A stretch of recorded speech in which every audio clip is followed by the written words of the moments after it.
Taven started working with us.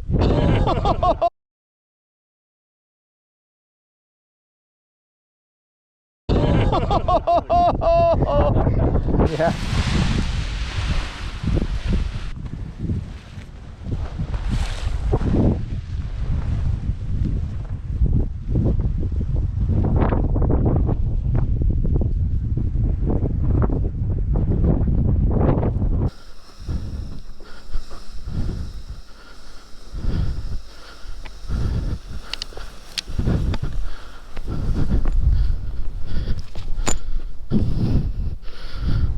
All right, toodles.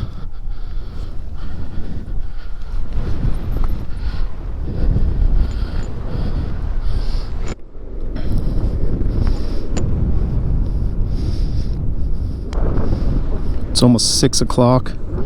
Launching late because it was pretty strong. Wow. So lifty. It's almost like a post-frontal. That's what it feels like. Post-frontal days have this same stronger winds and then just lines of lift, roads of lift.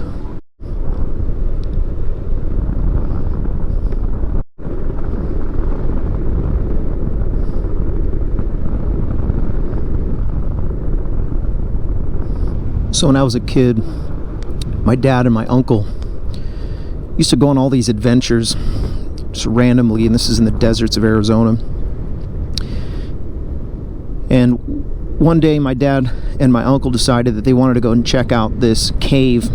It was an old mine where they used to mine for gold, and we drove pretty far into the mountains to get to this place. I mean, far as I'm concerned, as a kid, it was far. But we ended up going into the cave. Really, me and my cousin and my brother, we didn't have much forethought to go inside this cave. But anyways, we go in, no flashlights. My dad and my uncle and my aunt all went in ahead of us, and the first about, I would say, 100 yards or so, which seems like forever, is these balls of cactus. And what it is, there's a specific type of cactus in Arizona. It's called a cholla, and they say that they will jump on you. I mean, even the smallest breeze and pieces of the cholla will fall off, and when they stick to you, they have little hooks on the end, and really painful to get out. You try to grab you feel the pain of brushing up against one, and then you reach down with your hand, and now your hand is literally like fish hooked to your leg or whatever. And so the entrance of the cave is literally packed, and we have to kind of walk through that, and we just got some Vans, whatever we were wearing, whatever shoes we had. Oh yeah, oh, that was strong. And so we ended up hiking past where all these pack rats had built nests, and the smell was kind of like a musty. You could smell like there was moisture, and if you've ever been in Arizona, there's not a lot of moisture in Arizona, especially in the summer. And we went probably about 10 o'clock in the morning, so it was already hot and dry. And we end up getting to this place deep in the cave where my dad tells me, hey, okay, you guys are gonna stay here because it's a little too much to go farther. And I'm listening to my dad and what he's saying, and I'm like, what I wonder what it is, or why he doesn't want us to go any farther. But again, all we have, like, I think I had a lighter, and I don't even know where I got that, but I had a lighter, so in case we needed to just have a little light for a few seconds, until it got hot enough to burn your thumb. We were deep in this cave, and I'm talking like, in my mind it was miles in the cave, but reality it was probably, I'd say, a half a mile into this mountain. And so we get inside, and we're just, my dad's just exploring, and my dad tells us, okay, we're gonna stop here. And so we sat down, and each of us tried to, in the pitch dark, pull some of the cactus that was stuck in our shoes, you know. And we're joking around and scaring each other and cracking jokes and echoing through the cave. And I can hear my dad and my aunt and my uncle getting farther and farther deeper into the cave, and then I can hear them kind of trudging through water. And I found out later on that the water got pretty deep enough that they didn't want to go any farther into the cave, and so there was like a underwater stream or something inside the cave. And anyways, I remember as a kid thinking, man, this is so crazy. We're inside of a mountain, and every once in a while you get these flashes of fear, because it's intimidating. The dark is pretty intimidating sometimes, and especially being like 10 or 11.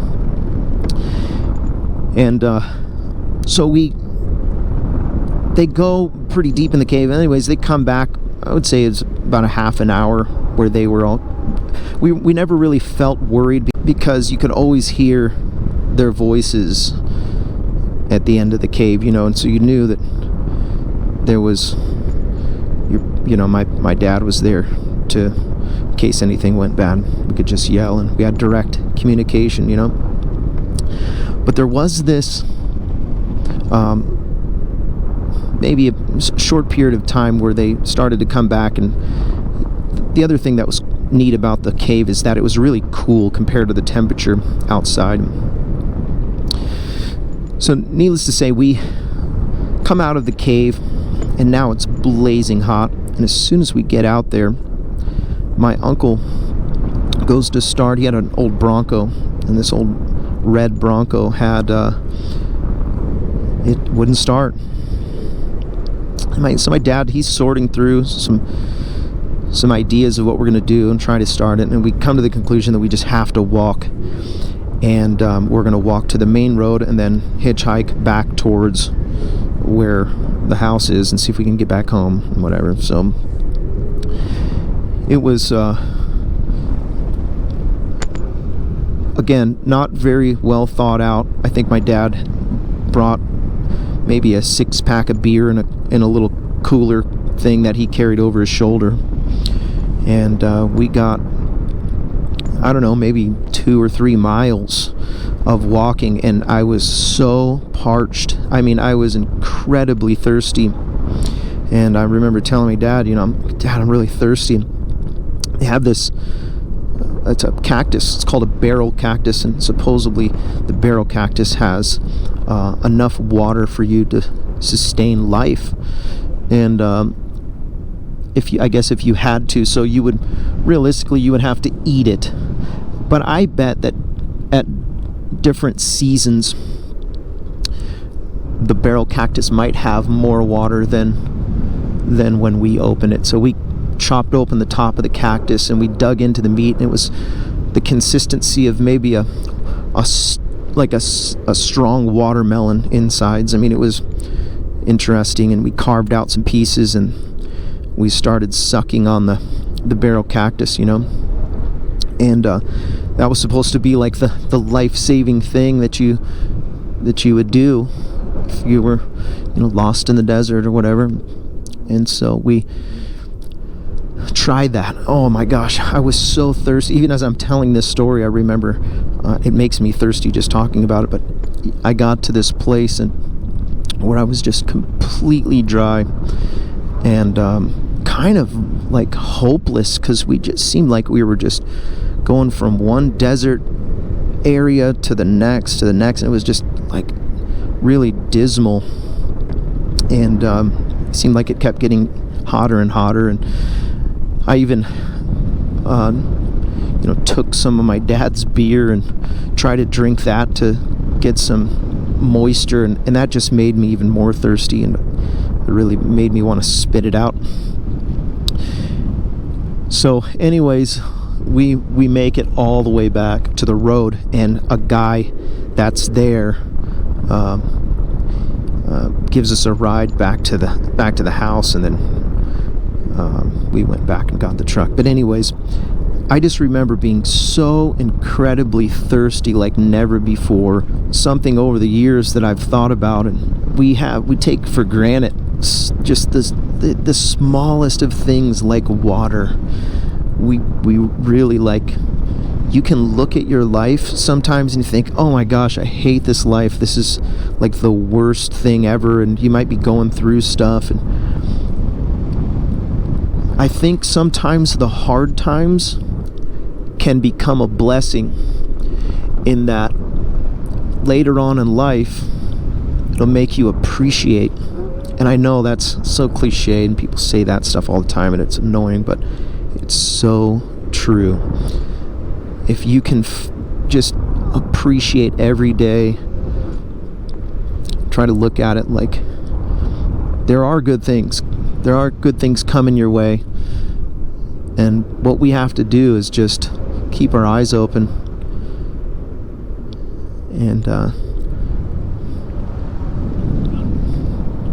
don't despise the trials.